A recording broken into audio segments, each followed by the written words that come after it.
Oi, gente, tudo bem? Sejam todos muito bem-vindos a mais uma live aqui no canal. Hoje nós vamos abordar, bom, estamos abordando muito, né, gente? Toda semana a gente tem uma bomba de imigração, uma ordem executiva, uma proposta de regra. E hoje, dia 23 de setembro de 2025, nós tivemos mais uma regra proposta divulgada no Registro Federal aqui dos Estados Unidos, envolvendo os vistos de trabalho, ou melhor, especificamente o visto H-1B.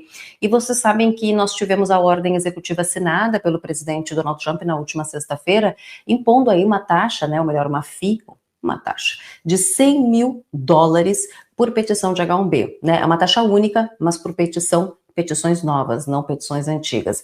Mas agora, com essa nova regra que foi proposta no Registro Federal no dia de hoje, mais uma vez reforçando, foi no dia de hoje mesmo que o governo anunciou essa regra proposta, justamente para mudar a forma como eles vão selecionar os trabalhadores qualificados para o visto de trabalho aqui nos Estados Unidos.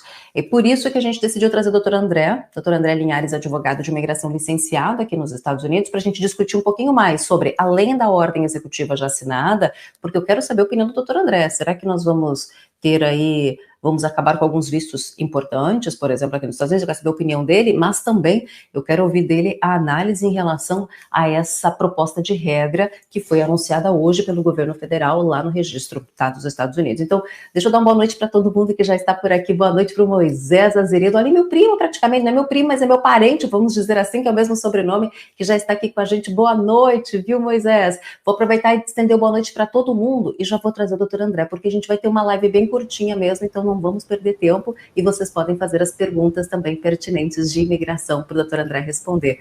Doutor André, mais uma vez, boa noite, muito bem-vindo a uma live aqui no canal.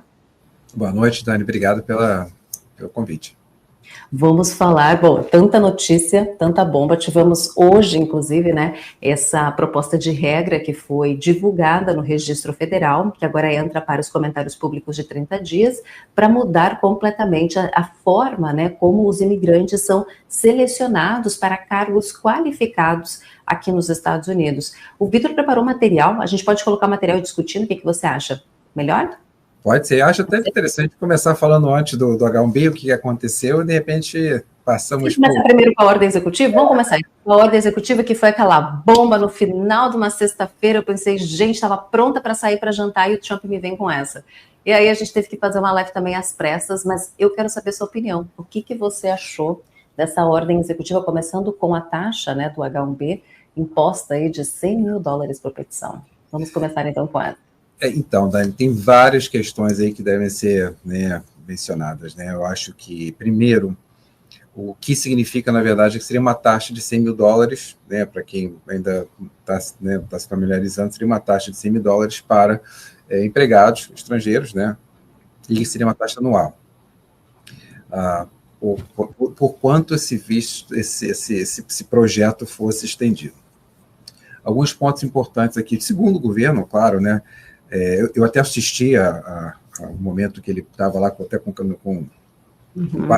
Cold Card, ele, né, falou que, na verdade, é para proteger os empregos americanos, né, principalmente relativos às grandes empresas, que a gente chama de Big Techs, né, então, e, Dani, na verdade, isso não pode ser, a gente chama aqui em inglês further from the truth, né, não pode ser, está mais longe da verdade.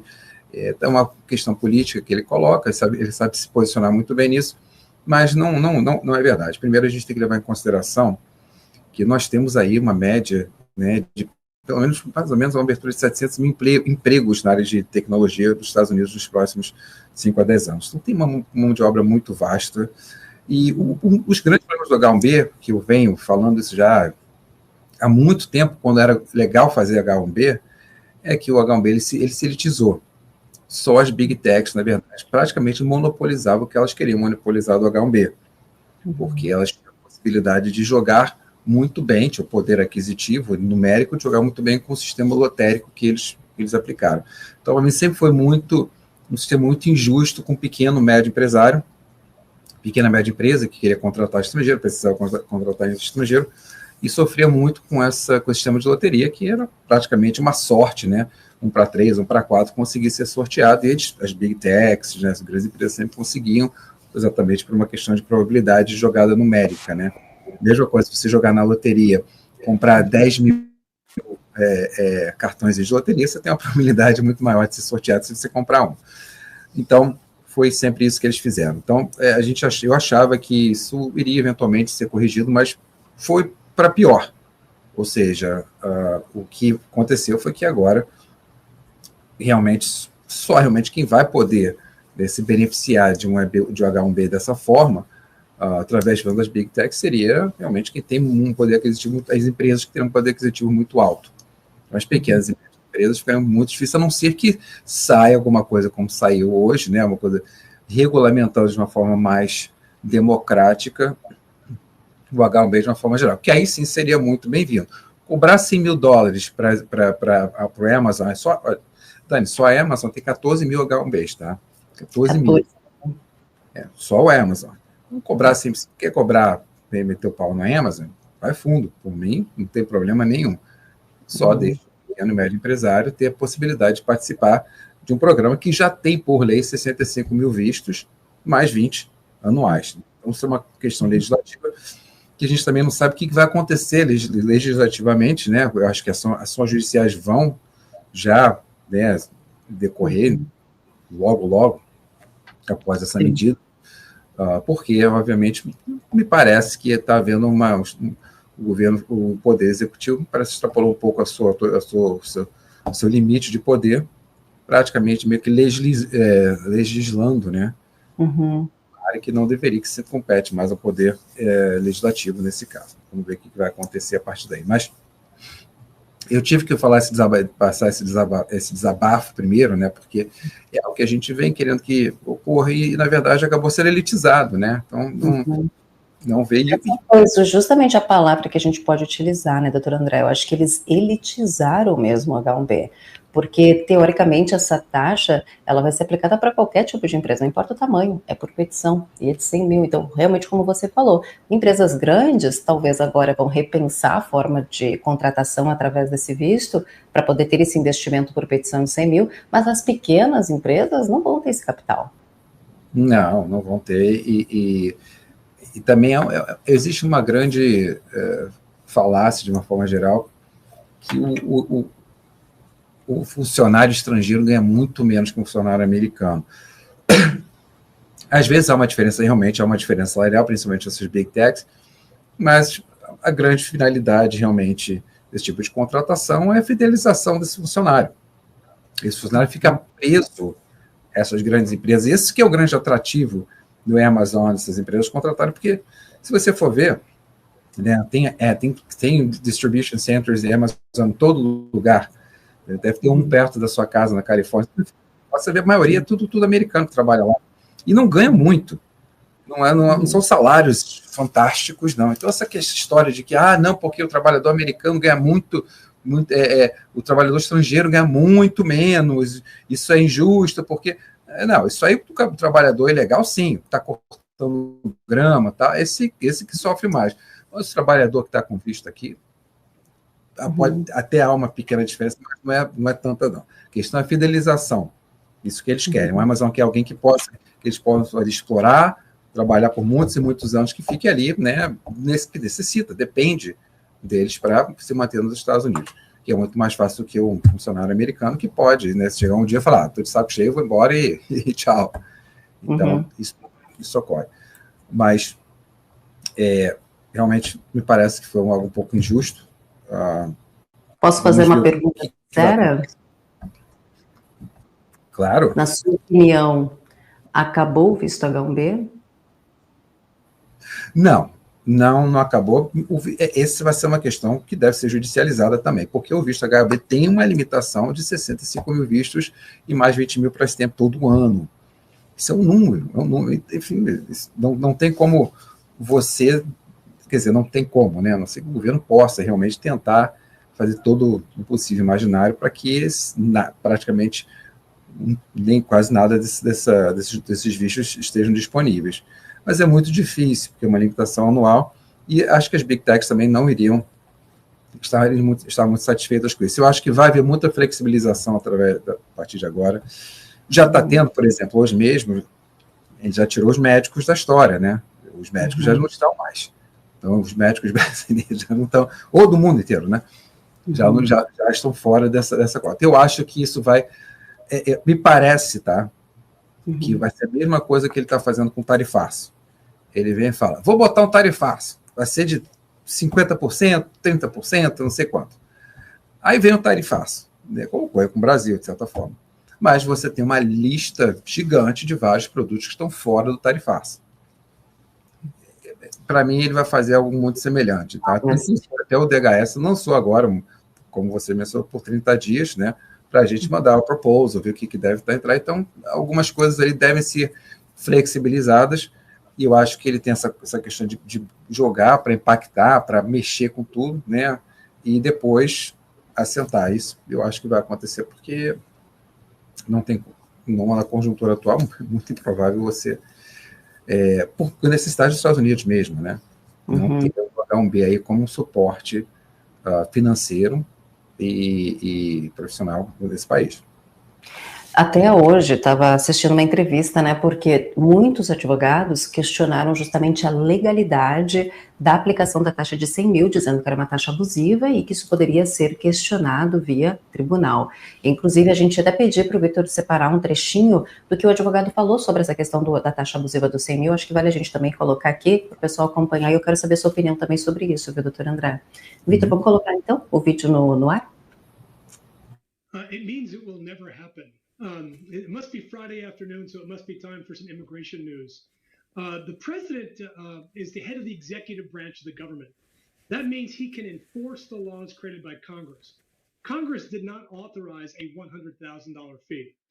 Congress has authorized immigration, the USCIS, who's in charge of adjudicating these cases, the ability to recuperate the cost of the case. They can't put an extra fee on top of that. So while they may try this, and they may even publish a regulation that requires it, I can guarantee you a federal court will stop this before it is in effect. It will never see the light of day. Hang on. Are you saying this is just grandstanding and window dressing, and that actually it's illegal? It is illegal. It is grandstanding. It's meant to send a message to companies to stop using the H-1B, which of course is, at the end of the day, it would be damaging to the U.S. economy. To not be... Ele fala que é ilegal a taxa, né? Que é abusiva e que vai ser contestada com certeza em tribunal, que talvez nem vai entrar em efetivação. Sua opinião, doutor André? Eu concordo plenamente. Quando saiu essa taxa, eu pensei exatamente dessa forma. Eu falei, não tem como, porque nós estamos falando de uma taxa nova. Veja bem, não é um aumento de uma taxa migratória que já existe, que é autorizado, né, o Poder Executivo a aumentar a taxa. Então, o EB1, casamento, seja qual for o visto que você esteja aplicando, o governo tem essa liberdade, o Executivo, de trabalhar já por autorização do próprio Legislativo de aumentar essas taxas. Por isso que eles aumentam de uma forma muito simplória. Nesse caso, não. Nesse caso, ele está criando uma nova taxa. É uma taxa que nunca existiu, está criando. Olha, essa taxa de 100 mil, estamos criando, e isso é competência do Congresso, não competência do Poder Executivo. Então, uma interferência de poderes aí. A Gabriela Carvalho colocou o seguinte: essa determinação do H1B são para trabalhadores estrangeiros que estão fora dos Estados Unidos ou para estrangeiros que estão trabalhando nos Estados Unidos? Quando saiu sexta-feira, né, que deixou todo mundo de em pé, era para todo mundo. Inclusive, a gente teve que soltar notícias, comunicados e avisar a clientes que estivessem fora dos Estados Unidos com H1B, retornassem imediatamente, ou seja, sábado até, porque teve o domingo, né? Sim. Que ingressassem sábado, porque, a princípio, a regra seria para todo mundo, inclusive quem estaria fora dos Estados Unidos, quem fosse ingressar teria que pagar taxa. Domingo veio um esclarecimento falando que não, só para as novas aplicações do H1B. Então, novas aplicações do H1B teriam que pagar essa, princípio, né? Teria que pagar essa taxa. Bom, vale ressaltar, Gabi, que isso afeta, por exemplo, quem está em solo americano com visto de estudante. Vou dar um exemplo, um F1, está fazendo o seu OPT e a empresa tem interesse em aplicar para o H1B dessa pessoa. Ela vai pagar a taxa. Por quê? Porque é uma nova petição. Então, não é somente para quem está tirando, porque muita gente confundiu também isso, viu, doutora André? Só vai valer para quem vai tirar o visto no consulado. Na verdade, vale para novas petições. Então, mesmo que você esteja em solo americano com visto F e tem uma empresa querendo te contratar através de um H1B, mesmo você fazendo esse processo dentro dos Estados Unidos, é uma nova petição e vai ser cobrada essa taxa por enquanto ela estiver em vigor ainda, né? Exato, ou seja, no momento o seu empregador teria que pagar $100 mil para te contratar após o seu OPT ou CPT. Isso aí. Então, vale para novas petições, tá, gente? Isso é bem importante ressaltar. Não vale para quem já tem, quem foi sorteado, já enviou sua petição, está aguardando a petição ser aprovada na USS. Não vale para essas pessoas, não vale para renovações, mas vale para novas petições. Isso sim. Agora, doutor André, falando em nova e mais ordens executivas, continuando a ordem executiva da sexta-feira, Gold Card, né? A gente também teve aí o anúncio do Gold Card e do Platinum Card. Voltando primeiro para o Gold Card, que a gente teve alguns esclarecimentos bem importantes também em relação a isso, que na ordem executiva deixa muito claro que esse Gold Card, esse valor de 1 milhão, ele vai ser destinado para imigrantes que, ao fazer essa doação para o governo americano de $1 milhão, eles entrariam dentro do EB2, que é justamente a habilidade de empreender nos Estados Unidos, né? Dentro dessa categoria que seria inserida dentro do EB2. E você mencionou EB1 e EB5. Como que fica também nessa questão toda envolvendo o Gold Card? Primeiro, a proclamação menciona também o EB1 e o EB5. Menciona o EB1 no mesmo parágrafo e abaixo logo menciona o EB5. Botou o EB5 abaixo, não sei porquê, mas também menciona. Então, mas primeiro, Dani, acho que é importante entender que também vai ser contestado judicialmente, com certeza, mas também é importante entender que isso não é um visto novo. Isso é uma taxa nova. O executivo não pode criar um novo visto. Então, esse Gold Card não existe, na verdade, é um marketing puro, tá? Não é um visto novo. Podemos dizer que é como se fosse um DBA? Um DBA? Exato.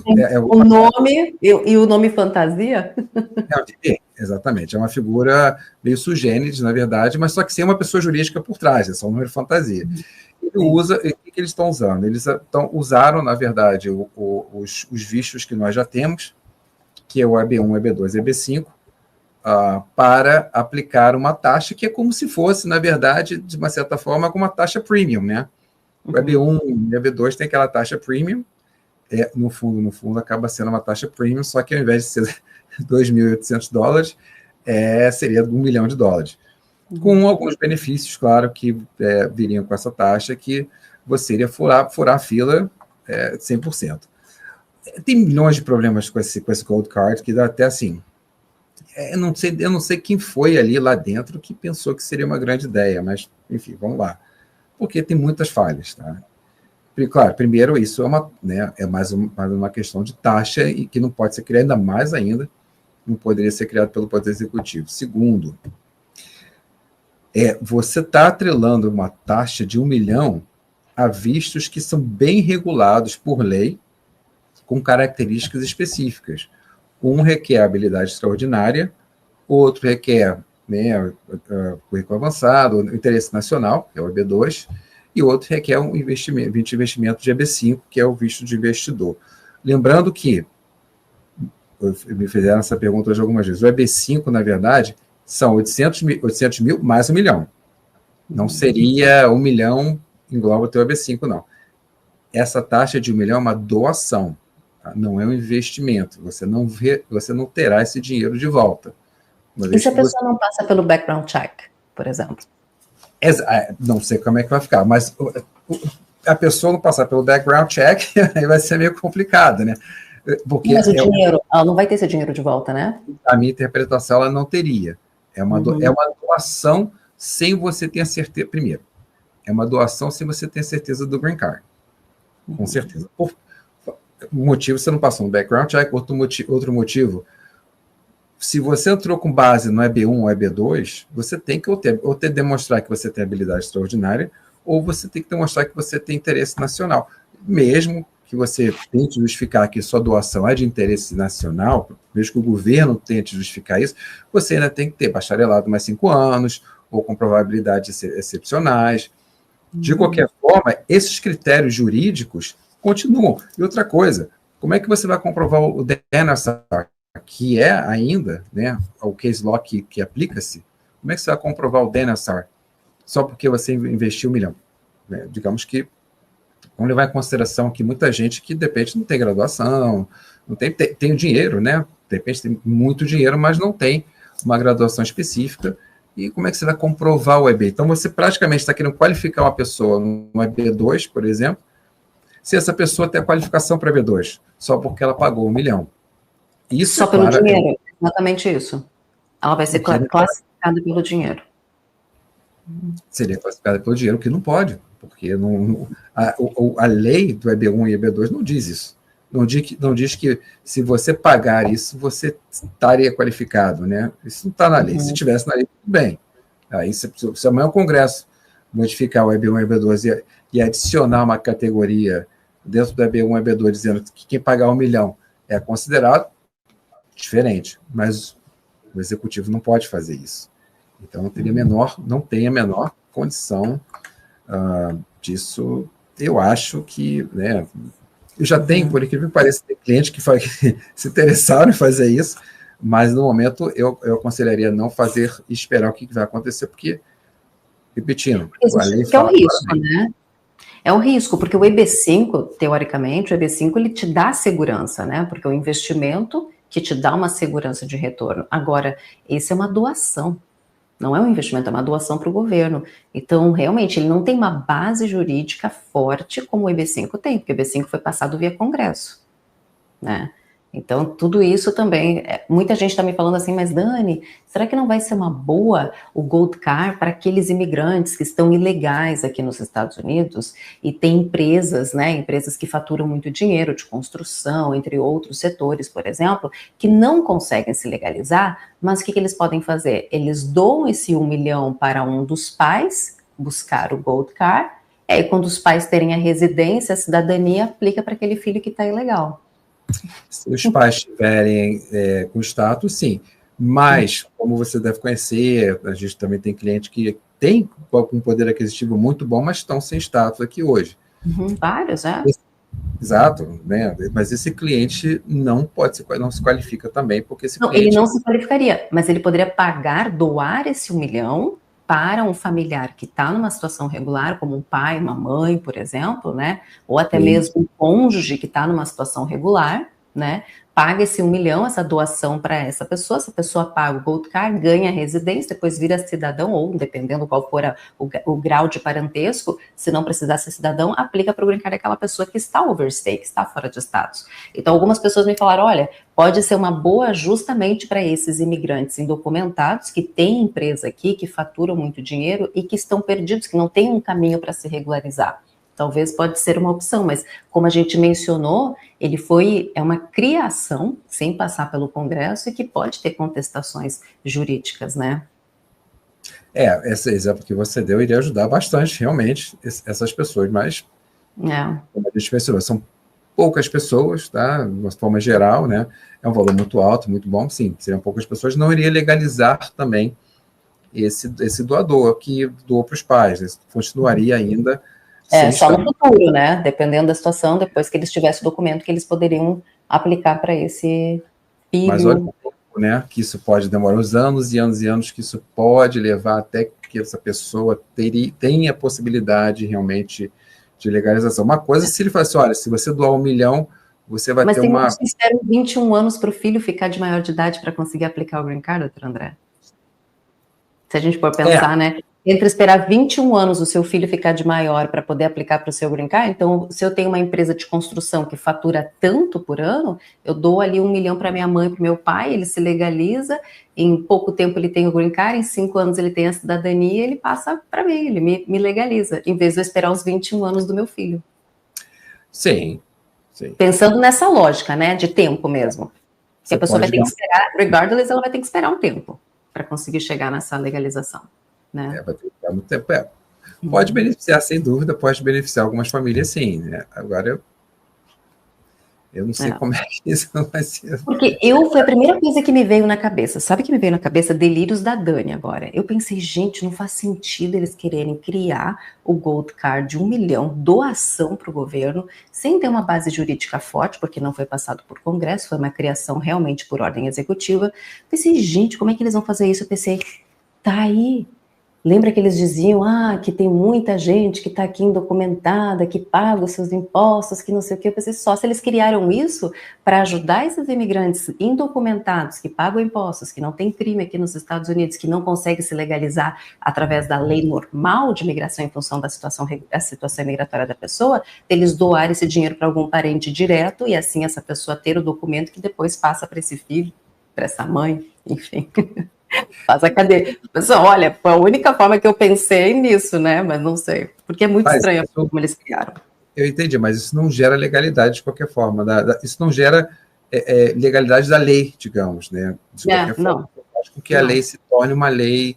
Eu esqueci a palavra aqui em português, mas isso não se torna com que a lei esteja de acordo com a ordem constitucional. Uhum.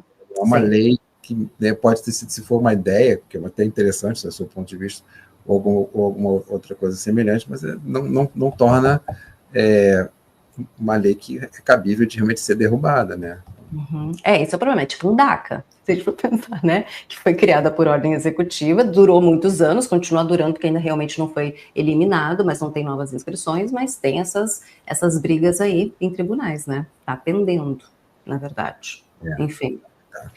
Mas aí, no topo disso tudo, doutora André, temos mais uma pergunta da Rubia aqui. Boa noite, Dani, doutor. Isso vale para essas pessoas que vêm trabalhar no McDonald's também? Se for, acabou, porque eles não vão investir nisso e quem vem para cá, e quem vem para essas vagas, não acredito ter essa grana.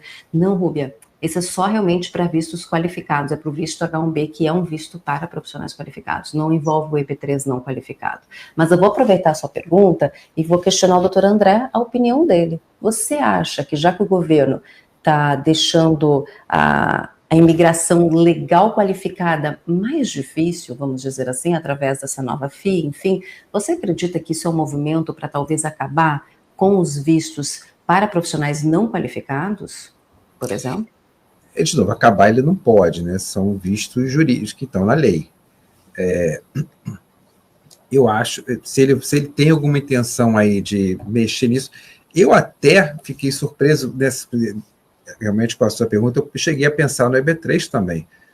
Uhum. Porque o EB3 seria uma forma muito mais fácil, porque realmente, né, você tem a parte do unskilled, né, mesmo que tenha skills, não é o mesmo nível de um EB2, é muito mais fácil você falar assim, olha, pessoal, eu sei que vocês estão esperando há muito tempo, mas o pessoal que pagar 1 milhão aqui, abre uma empresa, essa empresa vai tem a questão do PERM, né? Então, de repente, foi isso que pegou o EB2NW Extraordinary, não tem o PERM, deve ser por isso que eles não devem ter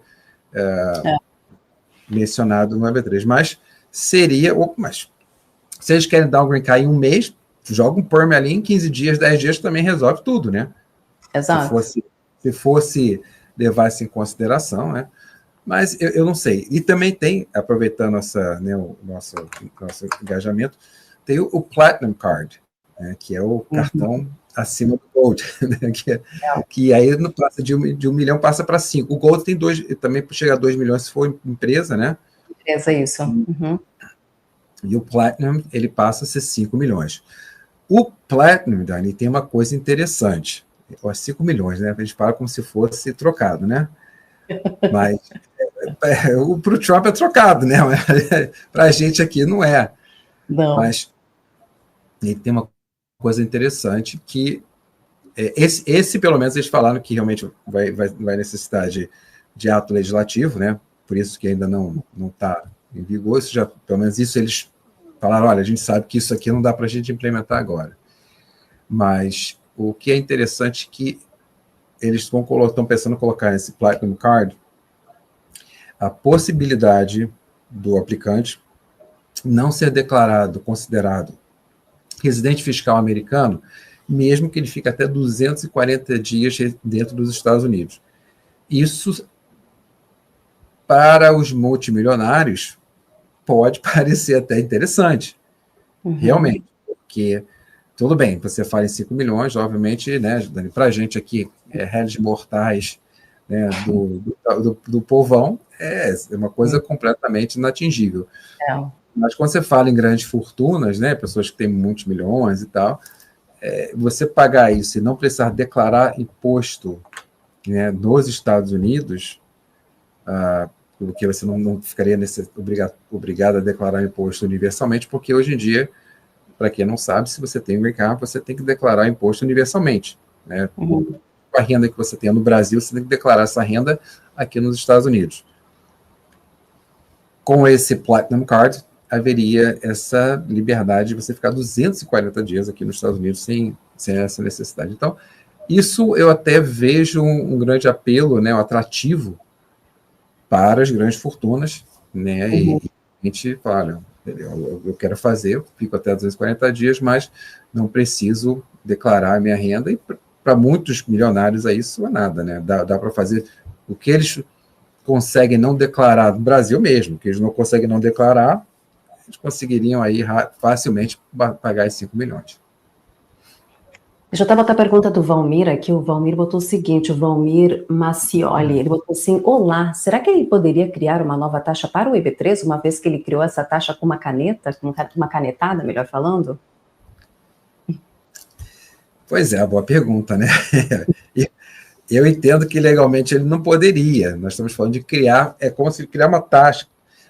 Competência para gerar tributos, taxas, tributos de uma forma geral, é competência do Congresso, né? Uma competência do Executivo. E foi o que ele fez. No Brasil, é a mesma coisa, né?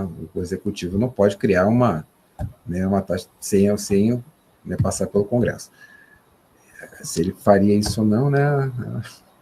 É a pergunta, né? Inclusive, o Leonardo Fialho colocou assim, ó, boa noite, o Gold Card é uma ordem executiva e não lei. Será que duraria somente os 3 anos restantes dessa administração? A próxima poderia cancelar o Gold Card e talvez até o Gold Card de quem pagou? Olha, excelente pergunta, que eu também imaginei isso. Mas você já pegou o Green Card, né? Até assim, a questão aqui, até lá, você provavelmente já deve ter... Tá com o Green Card, já está quase que perto da cidadania já.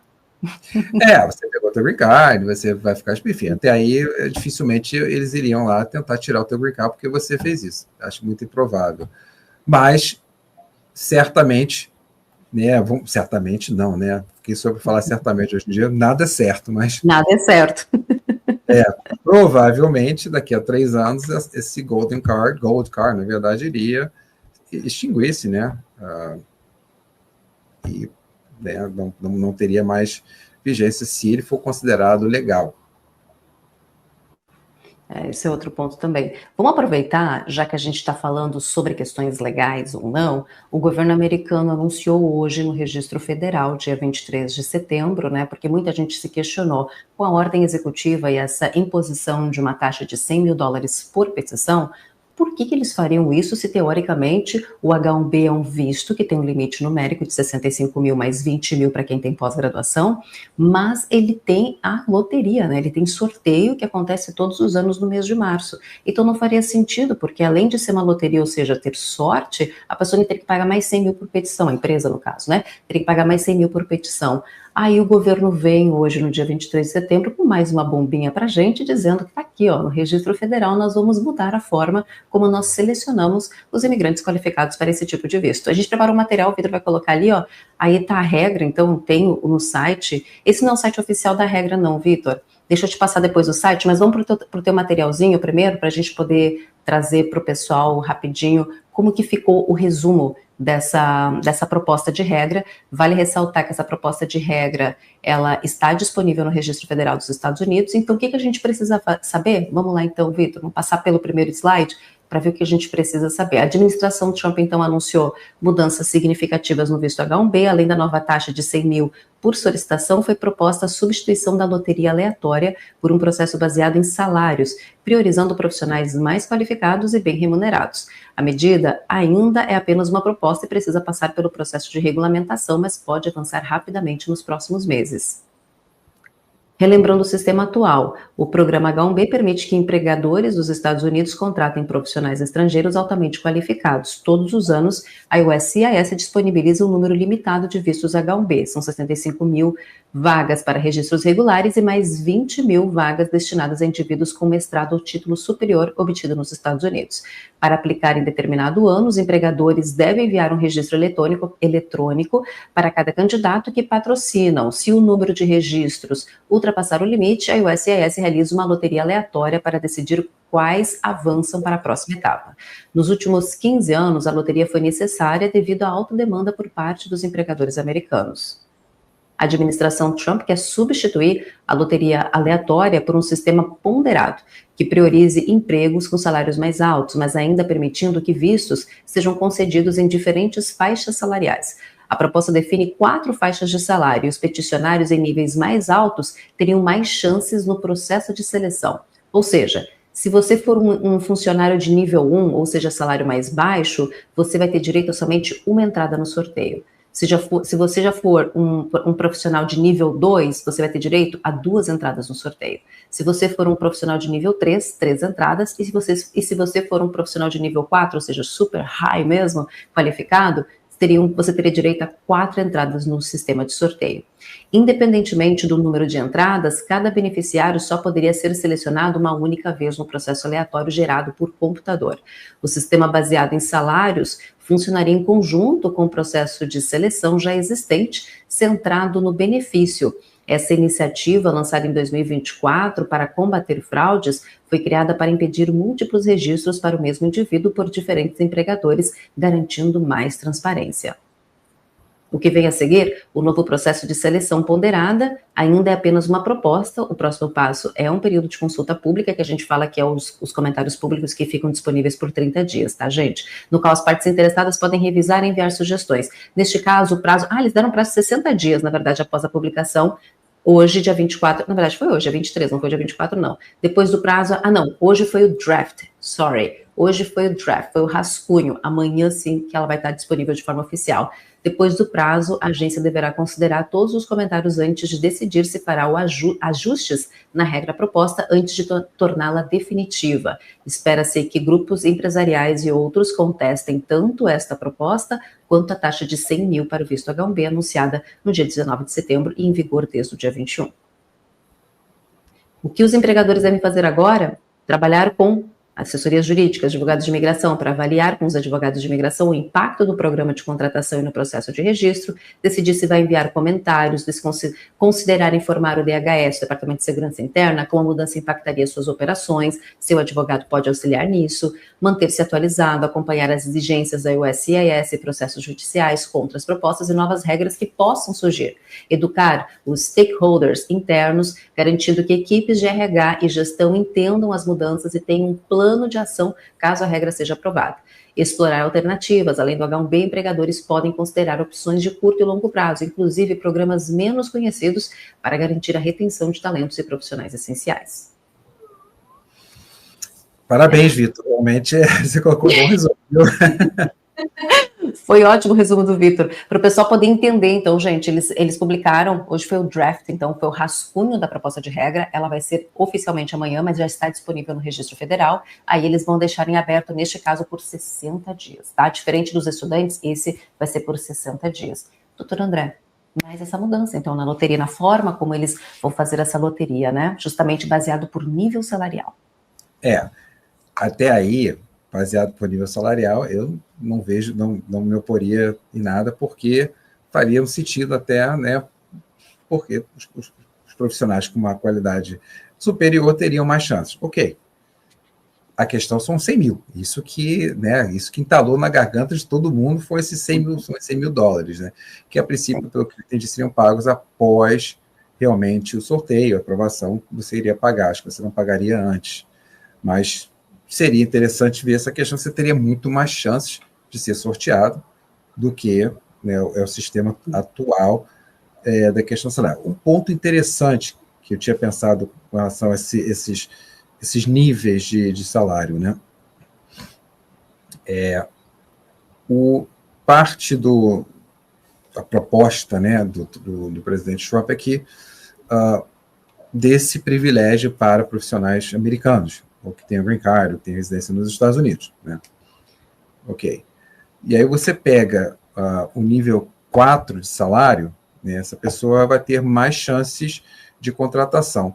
Então, se essa pessoa tem mais chances de contratação, será que essa pessoa também não estaria aí disputando uma vaga com o empregador americano? Mas teria taxa, eu pensei depois, poxa, mas tudo bem, mas tem a taxa dos 100 mil, aí seria que essa multa, se essa taxa for válida. Então, eu quero ver agora os próximos passos, né, quais são as profissões que estarão, o médico já está excluído. Quais são as pessoas, quer dizer, a princípio, né, a gente não sabe se vai estar mesmo, né? Não, oficialmente não sabemos ainda, né? Não tem nada oficial. Nada oficial, a princípio pode ser. Eu quero ver se terão outras profissões ali que entrarão aí no hall de exclusão desses 100 mil. Eu acredito, como eu falei, a gente falou no início da live, eu acredito realmente que vai haver. Me parece que até o modus operandi do presidente Trump é exatamente, haja visto tarifa. Todo país que houve a imposição de alguma tarifa teve uma lista de produtos que estariam isentos da tarifa. Então, eu acredito que isso também deve ocorrer. Algumas áreas específicas, que eu acho que talvez aí realmente essa taxa, se não for declarada ilegal, pode realmente vir a perdurar. Uma outra questão importante, gente, que inclusive, por enquanto, se a taxa realmente continuar em vigor, essa taxa vai ser aplicada também para aquelas empresas que estão dentro da isenção do cap anual, né? Por mais que a gente esteja falando do cap de 65 mil mais 20 mil, até mesmo as instituições acadêmicas de pesquisa sem fins lucrativos, né, que entram dentro daquela isenção, ou seja, elas não precisam esperar a loteria, elas podem aplicar para o visto H1B a qualquer momento, basta ter a oportunidade, né, de trabalho mais o empregador, no caso o imigrante, ela pode entrar em qualquer momento, ela não precisa esperar aquele registro do sorteio lá em março, porque ela entra na isenção do cap. Porém, o valor de 100 mil também vai ser aplicado para essas organizações sem fins lucrativos, de pesquisa, acadêmicas, enfim. Ou seja, para todos. Todo mundo, né? Ninguém escapa. Ninguém escapa. A princípio, ninguém vai escapar, não. Vamos ver, quer dizer, vamos ver. Vamos ver o que vai acontecer de agora em diante. Mas eu não acredito, né, que o H1B tenha acabado de forma alguma. Eu acho que, sem dúvida, haverá algumas modificações, algumas provavelmente virão para ficar, outras não. Haverão ajustes, eu acho que isso vai ocorrer, mas, de forma alguma, eu acredito que ele venha, que esteja extinto, e que o Gold Card também terá esse grande impacto aí no EB5, ou EB1 e EB2. Doutora André, na sua opinião, levando em consideração essa ordem executiva, a taxa de 100 mil, por enquanto, estando em vigor, né, para novas petições, como você acha que vai ficar a vida do imigrante, aquele que entrou com visto F1 de estudante, esperando fazer a tal da escadinha do Green Card? Esse que é uma grande preocupação minha. Hoje mesmo eu estava fazendo essa análise, né? O que vai acontecer, porque, de acordo com o que a gente vem percebendo da forma como o presidente age, ele falou um pouquinho de H1B, ele foi lá no H1B. Já cogitou também a questão do visto de estudante, nada impede que amanhã realmente novas regras venham a ser impostas com relação ao OPT ou o CPT. Essas regras são muito mais difíceis de serem combatidas judicialmente, viu? Então, se forem impostas, seria um baque muito grande, realmente, para quem vem estudar. Contrariando também, que eu também não entendo, contrariando o que ele falava em campanha, que ele dizia que, né, inclusive ele até mencionou que ele queria legalizar quem estava sem status aqui, mas tinha nível universitário. Então, eu fico um pouco surpreso com meio que essa mudança de rumo, né? Porque me parecia que, pelo menos, ele sempre tinha declarado muito que o pessoal qualificado ele queria. O que ele não queria, que o pessoal estava sem status, trabalhador com pão de obra mais simples. Então, era o que me parecia, né? E o que ele falava. Mas não sei se isso vai, né? Não sei se isso vai perdurar, vamos ver. Por que o doutor André está mencionando a questão do OPT, que é mais fácil de contestar, gente, caso eles acabem com o OPT? Porque o OPT, assim como o Gold Card, por exemplo, ele não foi criado via Congresso. tá? Ele não é uma lei especificamente, ele foi um programa criado pelo governo, por isso que ele tem uma base jurídica mais fraca, e se caso ele for, assim como o DACA, se caso ele for extinto por esse programa, um outro presidente, vamos supor que entra um outro presidente que tem a intenção de retomar, ele pode retomar? Pode, mas esse governo, se ele quiser acabar, ele pode acabar porque o OPT, ele não é aprovado via Congresso, por isso que ele não tem essa base legal forte para ser motivo de contestação em tribunais. Por isso que essa é a minha maior preocupação também. Se caso eles acabarem, se eles acabarem de fato, né, nessa administração com o OPT, imagina mais 3 anos pela frente que muitos estudantes F1 que vieram para os Estados Unidos na esperança de ter uma experiência no mercado de trabalho legal aqui nos Estados Unidos, eles perderiam essa oportunidade. Está na hora das todas as universidades sentarem e negociarem com ele, não sei como, mas tentarem negociar, porque se o governo federal quiser impor a força que o governo federal tem, ele pode prejudicar muitas universidades, muitos estrangeiros que estão aqui exatamente nessa situação. Acabando com o programa OPT e o CPT, por exemplo, ou reduzindo, ou, enfim, digamos que venha a ser eliminado esse tipo de programa, você tira bastante o que, né, a parte interessante de muitos estudantes virem para cá, exatamente como você mencionou, com essa possibilidade de você estudar aqui, começar a se profissionalizar aqui e, eventualmente, qual é a escadinha clássica, né? F1, OPT e H1B. Essa é a escadinha que, né, todo mundo conhece. Se ele reduzir a escadinha do H1B, e se ele reduzir, né, dificultar bastante a questão do H1B, e esse elo que é o OPT, realmente vai gerar um problema muito, muito, muito grave para o fluxo de estudantes internacionais nos Estados Unidos. Não tenho dúvida. Eu até estava vendo a discussão sobre a questão do H1B, né, porque eu sempre vou vendo as discussões dos americanos, para sentir que eles estão falando em relação a essas mudanças. E eu vi que começou um movimento, principalmente no X, né, um movimento falando, bom, agora foi a vez da gente eliminar o abuso do H1B, vamos eliminar o abuso do J1. Exato. Aqui também não tem abuso nenhum, né? Pelo amor. O J1, sabe quem se beneficia muito do J1 são os médicos. Médicos e fisioterapeutas. Como é que você vai realmente criticar os médicos e fisioterapeutas que agora foi... Professores também, né? Professores utilizam J1 bastante também, pesquisadores, muitos pesquisadores. Então, ele é um visto realmente muito utilizado nessas categorias. Mas muitos acham que é um abuso também. Vamos agora acabar com o J1. Eu falei, gente, vão querer acabar o quê? Com tudo? Não tem como, né? Eu não tenho abuso nenhum. São pessoas que estão vindo legalmente, trabalhando, gerando renda para o país, comprando casa, carro.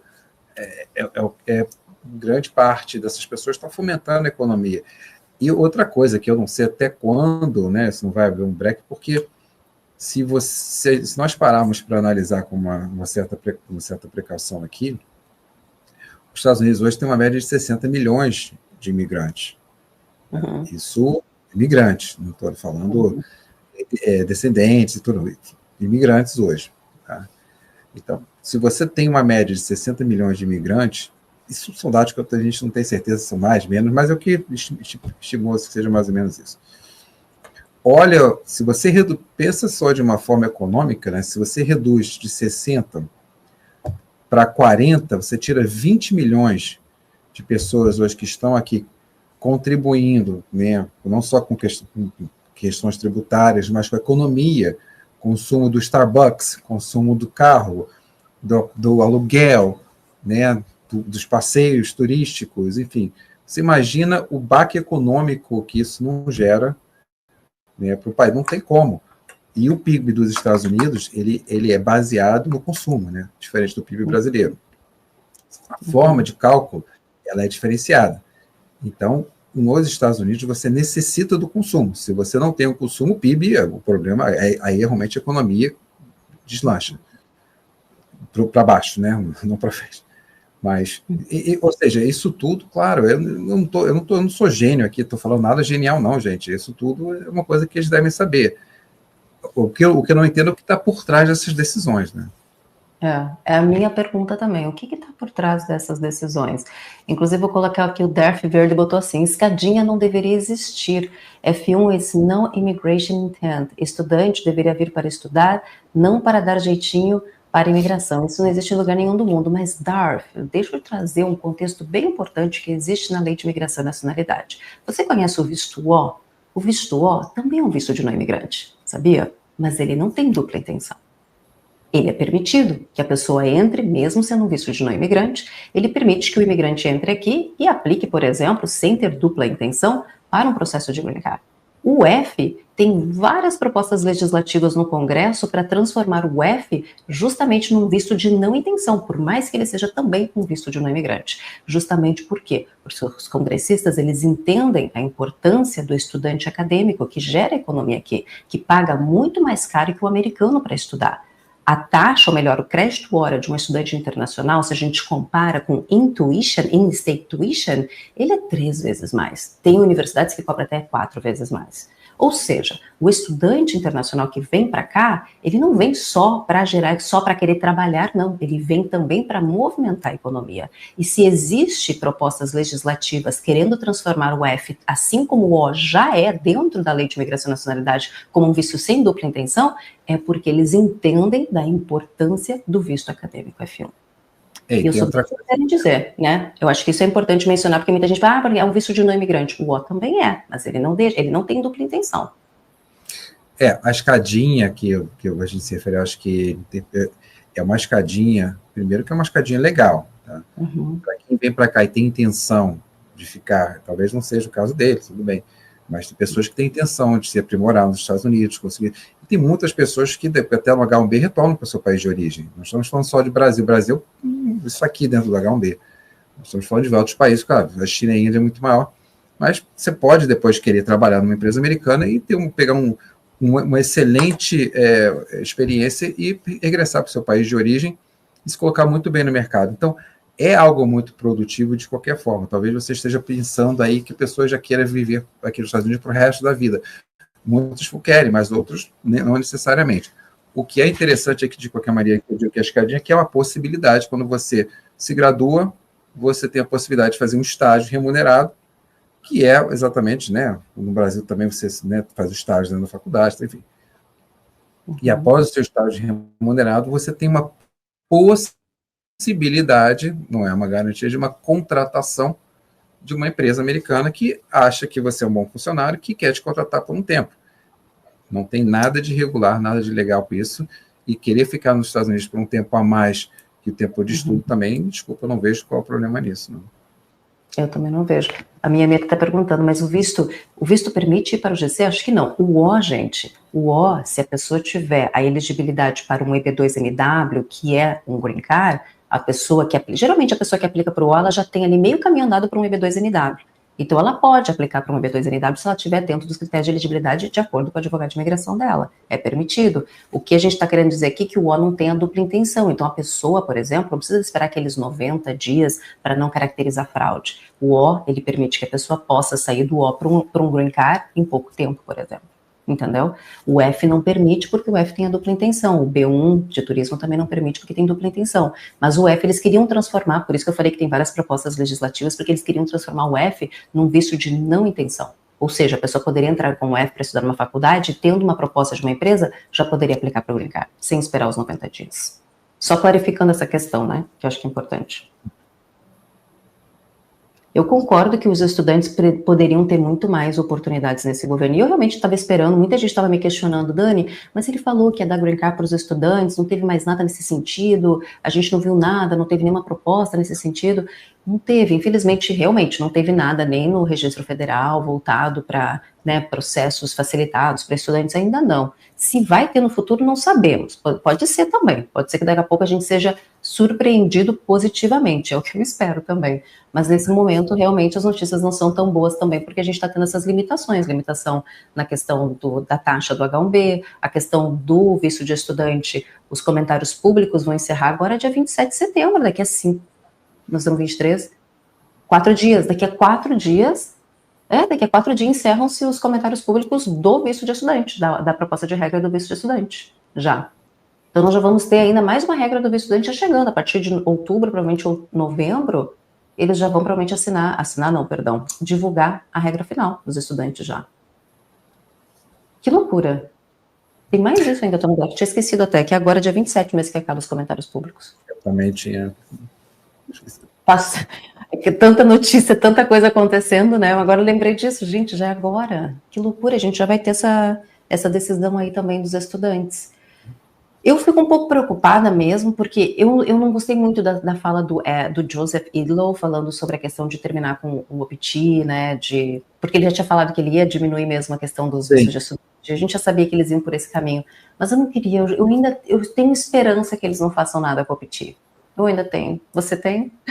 Eu não sei, mas depois dessa sexta-feira, eu não sei o que é, mas o que poderia acontecer ou não nesse momento, eu só não vejo por que essa intenção direta de atacar quem está de forma legal nos Estados Unidos, contribuindo para a economia americana, contribuindo, né, com mentes pensantes, enfim, pessoas que estão praticamente contribuindo com o país. Sinceramente, eu não entendo por que essa finalidade realmente de atacar esse tipo de imigrante. Mas vamos ver, eu posso estar enganado, de repente alguma coisa que eles saibam que eu não sei. Pois então. Vitor, tem mais alguma pergunta? Tata Costa Pereira, perguntinha dela. Boa noite, eu tenho uma permissão de trabalho social e uma corte marcada para 2027 com pedido de asilo. Eu entrei pela fronteira. Eu posso ser presa? Vou deixar essa resposta para o doutor André responder, mas só vou aproveitar e deixar já um alerta também para o pessoal nessa mesma situação do Costa Pereira, porque nós tivemos uma pessoa presa aqui em San Diego, porque estava fazendo delivery, tá, gente? E o delivery era numa base aqui de San Diego, e a pessoa estava com autorização de trabalho, tudo direitinho, porque ela estava em processo de asilo, aguardando uma corte que já estava agendada. E ela entrou nessa base, apresentou a carteira de identificação, eles viram lá a carteira de identificação, provavelmente dizia, talvez, Federal Limit Supply, que é uma concessão especial, né, para quem não tem um status aqui nos Estados Unidos. Eu tenho, inclusive, essa carteira, para falar bem a verdade. E eles devem ter olhado aquilo ali e eles ligaram para o ICE. O ICE bateu lá, mesmo com, doutor André, mesmo com o processo de asilo pendente, com uma corte agendada, com autorização de trabalho, tudo certinho, o ICE deteve ela, e eles não estão permitindo a fiança, porque agora acabou a fiança, né, para quem entrou pela fronteira. Não permitiram a fiança, e eles falaram que vão manter ela presa até a corte dela. A doutora Fernanda Bueno está tentando resolver a situação dela com habeas corpus, mas não sabe se vai funcionar. A solução é só habeas corpus mesmo. Está respondido aí, né? Tá, quer dizer, a princípio, existe esse risco, né? Não é estranho, né? Mas existe. Não era para ocorrer. Mas... Não era para ocorrer porque justamente a pessoa está numa situação pendente com a imigração, né? Tem ali os documentos que comprovam que a pessoa está realmente esperando um processo migratório. Teoricamente não era para acontecer, mas eu também não entendi por que eles querem segurar ela até a data da corte, se ela vai ter a corte. Para quê? Não faz sentido também para mim. Faz. Nenhum, ainda mais que, pelo visto, é uma pessoa que não fez nada de errado, não cometeu. Não tinha nada, pelo menos, background check, não tinha nada de crime, nada nesse sentido, nada. Também não entendi, porque eles falam que deixar um imigrante numa detenção custa dinheiro para o governo, e custa mesmo, custa dinheiro. Mas para que deixar, se a pessoa já tem uma corte, se ela já está com uma corte, então deixa uma tornozeleira eletrônica, que seja o caso, então, exato, né? Exato. Mas, não sei, enfim. Vamos botar mais uma pergunta, Paloma Daiane. E falta dos profissionais da saúde, acabando o J1B, como terão rapidamente esses profissionais? Era o que a gente estava comentando, né? O profissional da saúde talvez tenha essa brecha, né? Como a gente falou, talvez, pelo menos os médicos talvez não hajam, não tenham o peso dos $100 mil, né? Mas vamos aguardar. Eu realmente não... Doutor André, a Mia botou o seguinte: Dani, interessante você falar sobre isso do Pois eu tenho uma amiga que fez o EB2, negaram, também foi para o visto O, e o EB1 dela aprovou logo após, vai entender. Olha só, doutor André, ela teve um EB2 negado, aí ela foi para o O dela foi aprovado, e depois ela conseguiu aprovar um EB1, mas ela começou com um EB2 negado. Que loucura. Pode ser. Não, faz todo sentido. Você pode ingressar com a EB2 com o O concomitantemente ou alternadamente. A gente faz isso aqui direto. Não tem problema nenhum. É isso aí. Bom, gente, eu quis trazer o doutor André também para a gente discutir mais sobre essas mudanças. Com certeza o doutor André vai participar de outras lives, que mais mudanças vão acabar acontecendo. Essa dos estudantes, a gente vai ter que ficar de olho no doutor André também, já que é agora, praticamente para encerrar. Mas é importante a gente sempre trazer a informação com responsabilidade para vocês, explicando também, né? Mesma coisa que o doutor André mencionou na live, no início da live, a ordem executiva, do jeito como ela foi escrita na sexta-feira e assinada, ela causou uma confusão gigante, realmente, porque lá estava escrito que iria ser aplicados para todo mundo, e aí todos os advogados começaram a ir nas redes sociais, a alertar o pessoal, ó, voltem mesmo, porque vai entrar em vigor no dia 21, e foi tudo muito rápido, assinou na sexta com ordem já entrando em vigor no domingo, na verdade, dia 21, né? Então, isso acabou provocando uma confusão muito grande. Depois, o governo teve que esclarecer alguns pontos da ordem executiva, o que acalmou um pouco também nesse sentido. Mas muitas mudanças, né, doutor André? Cada semana um flash, uma bomba, alguma coisa que a gente tem que estar sempre discutindo e trazendo e atualizando, né? Estamos aqui para isso, né? Estamos aqui para isso. É isso mesmo. Bom, mas, gente, a gente quis esclarecer. O doutor André vai viajar. Eu não quero segurar ele muito tempo, não, porque ele está se preparando para viajar.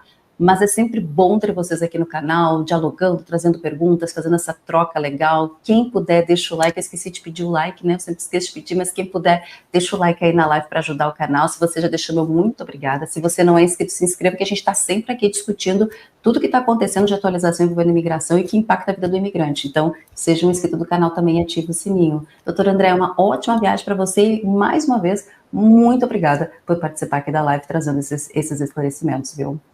Muito obrigado, Dani. Até breve, porque certamente vai ter alguma coisa nova chegando daqui a pouco. Com certeza. Até sexta. Até sexta, 5 da tarde, a gente... É verdade, mas qualquer coisa, te ligo, fala, doutora André, você viu? Você viu? Né? Pra gente poder já, senão não quer mais. Tá bom, então, obrigada, viu, doutor André? Gente, um beijo no coração de vocês, uma ótima semana e a gente se vê em mais algum vídeo informativo essa semana aqui no canal, viu? Um beijo grande, fiquem com Deus e até mais. Tchau, tchau.